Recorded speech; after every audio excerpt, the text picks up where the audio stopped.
4D Fish and Fishing Pole Acrylic Nailer Tutorial by Hotpinkzebrapolish.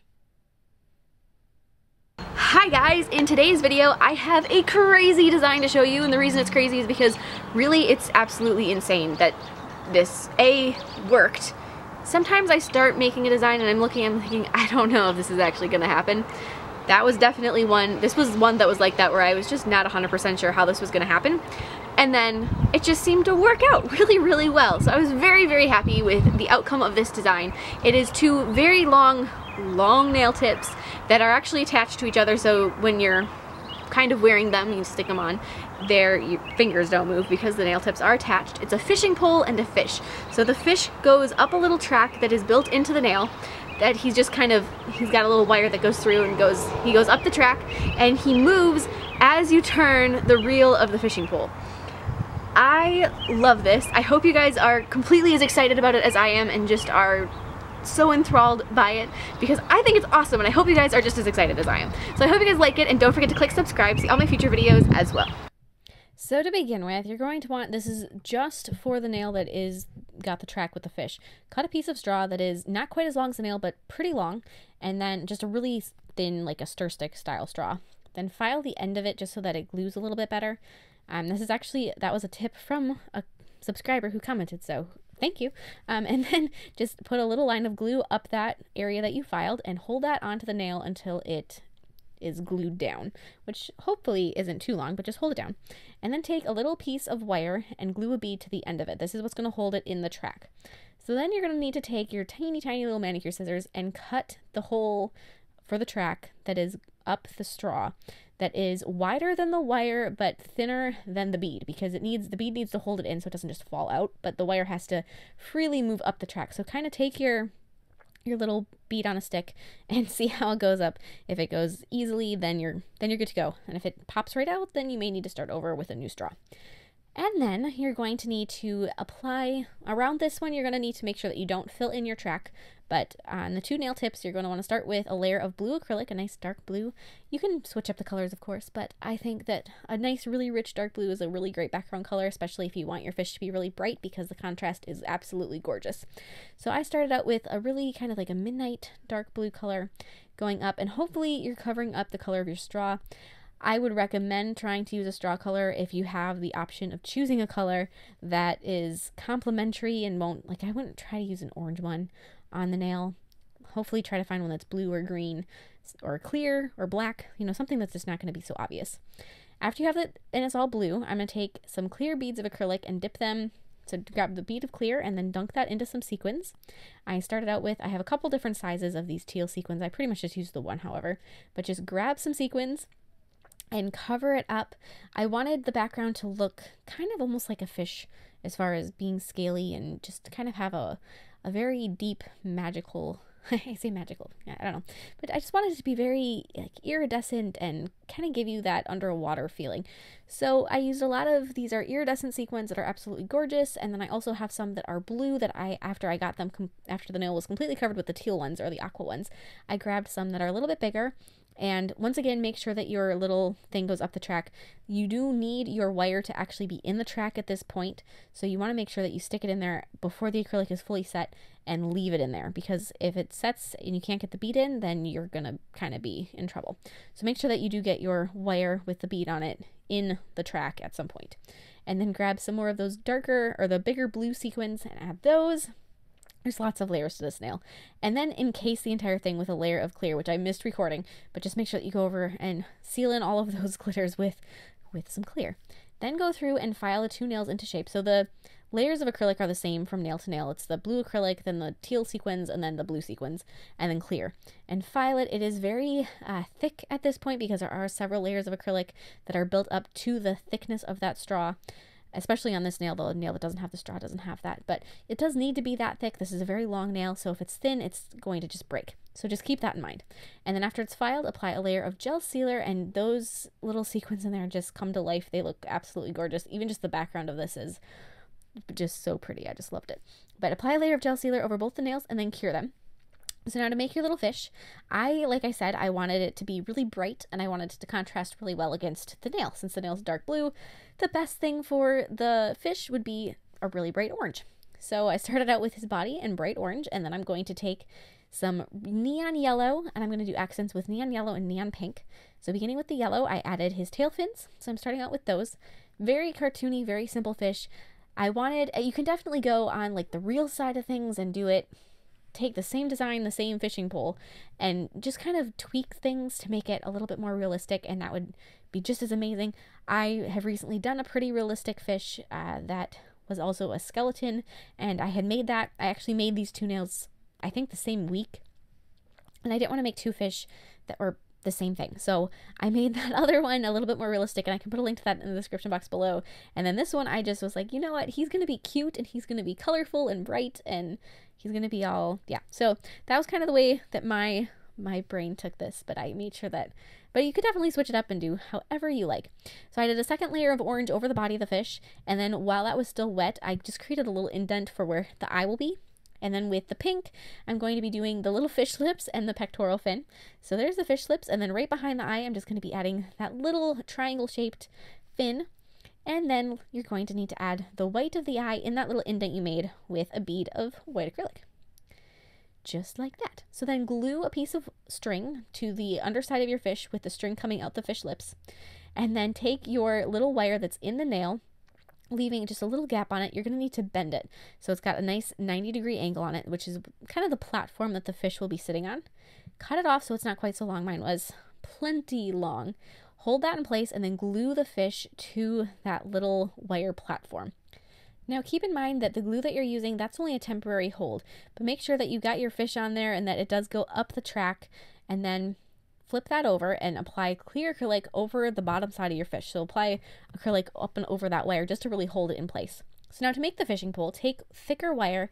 This is floral wire. It's aluminum, so it's easy to bend, but it's definitely a much larger wire. And paint it with a 1-step brown gel polish. Cure that so it's got nice brown coating all the way around it. And then on the end that you were holding while it was curing, you're going to want to sculpt the handle of the fishing pole. So just take brown acrylic and just make it a little thicker, just so it's the part that you'd hold on to while you were fishing. And just kind of pat that around. It's kind of like, it kind of reminds me of a cattail at this point. If you guys, like the cattails that you see around a pond, that's what I think of when I was working on this. I'm like, oh, it looks like a cattail. But then take a thinner piece of wire, the same kind of wire that you used in the track of your fish side of the fish side nail, and then you're going to just bend these little loops into it. So bend a loop in the end, and then the loop on the end, just kind of flatten it out, but then every so often make another loop. So this is what's going to hold the string in place. So you make the loop and then you twist it so that the loops go so that they're straight. They're not to the side. It's nice little, yeah, you guys can see what I'm. So just bend your wire like that, then grab them and twist, just like so. So it's a pretty simple wiring right there, but then just kind of play around with your wire so that it's got the same curvature that your fishing pole has, and then cut off the extra wire. So you want it to be about the same length, so it goes from the end of the fishing pole to right where that handle is. So then just hold it in place, make sure it's the right length and everything, and then glue it down. I would highly recommend wearing a glove for this, because while you're gluing this, if you're not wearing a glove, you'll probably end up glued to the fishing pole, which, is definitely something that I would do. So just string the little bit of glue along the side there, pick up that wire piece with all the loops, and then hold it down.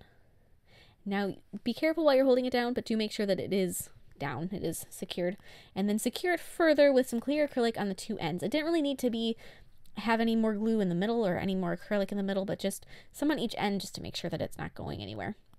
Then grab a medium-sized bead, and that's like a brown or a gold color, something neutral, and attach that right about where the end of that other piece of wire goes, and then kind of just tack that in place. So glue it down and then use some brown acrylic to secure it.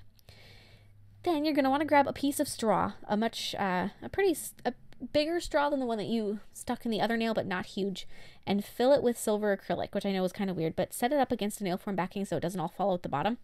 Once that is set, you're going to need to peel the straw off off the little acrylic cylinder that you've made. So just take and kind of use a scissors and some tweezers, and it will peel off. It might take a little bit of effort, but it will come off eventually. Sometimes the straw likes to stick a little more than other times, but once you get it started, it's not so bad.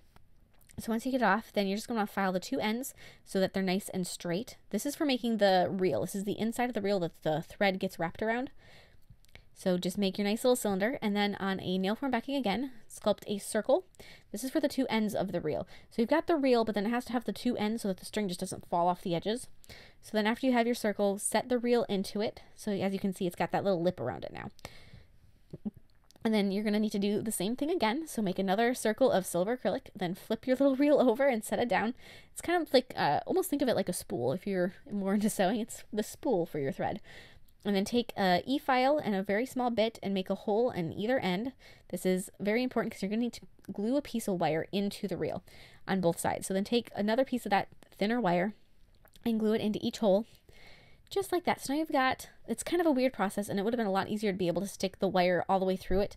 But anyway, I skinned that cat. I couldn't figure out a good way of getting the wire to go through the reel. So I just decided I'd add them later.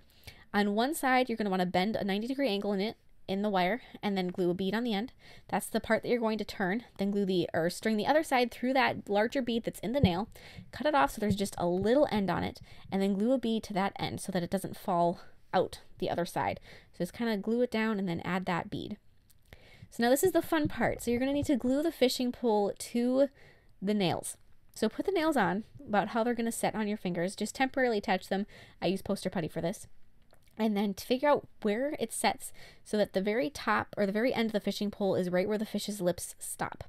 And then glue that down and then secure it to the nails with some clear acrylic. So just take anywhere where it touches the nail, just kind of add some clear acrylic so it doesn't fall off on you, because this is what's holding the two nails together. So it's kind of a stress point. You don't really have to worry about it breaking, but just add some clear acrylic. You know, you can't ever have too much security. Then string the end of your fish wire or your fish thread through all of those loops going down the fishing pole. So that's why you made these, because they're going to hold that wire in place. And then glue that end to your little reel. You should have quite a bit of thread left over. So as you can see, I had probably about 18 inches of thread. So you want to make sure that you do have quite a bit of thread. So just glue that one side down and then just start spinning your reel, and you'll see that your wire, or your thread, I mean, is getting shorter and shorter as you're spinning the reel. And just keep spinning and spinning and spinning until it is not really super tight, but it pretty much is tight with the fish. So you don't want to start moving the fish, and the fish should be all the way down at the bottom of the track, but just so that there's not really much left for slack. So as you can see, it's not moving the fish, but it's tight. Then take some more of your nail glue and glue it down where it is, because you don't want to unravel more than that, but you need it to be able to unwind to that point. So just hold that in place and then put some glue down on the thread so it can't go any farther. Then with some black paint, you're going to need to add just a couple details on your fish. I added his eye, or the pupil in his eye, as well as a little bit of outlining, then some outlining on the lips and some outlining on the fins. I didn't want to do too much on my fish. Like I said, I wanted to keep him pretty cartoony, but I do always like to add some black details, especially since he's so bright. They're just going to make everything look a little bit more vibrant and show up a little bit better. So just add a couple little things here and there on all the fins, as well as the lips and the eye, basically. And then apply a layer of matte top coat over your fish, and it is done. Make sure that you don't wind your fish up any farther than that point until that glue that's on the reel is 100% set. And you are all done. I hope you guys, like I said before, are as excited about this as I am. If you do any recreations, please share them with me. I would just love to see them. This nail set is one that I thought of in the middle of the night. Most of my crazy ideas are things that I blame my insomnia for, because I wake up and then I think of these crazy ideas and I have to stay awake until I figure them out. So that was the case with this one. So I hope you guys like it, and I will see you in my next video. Bye!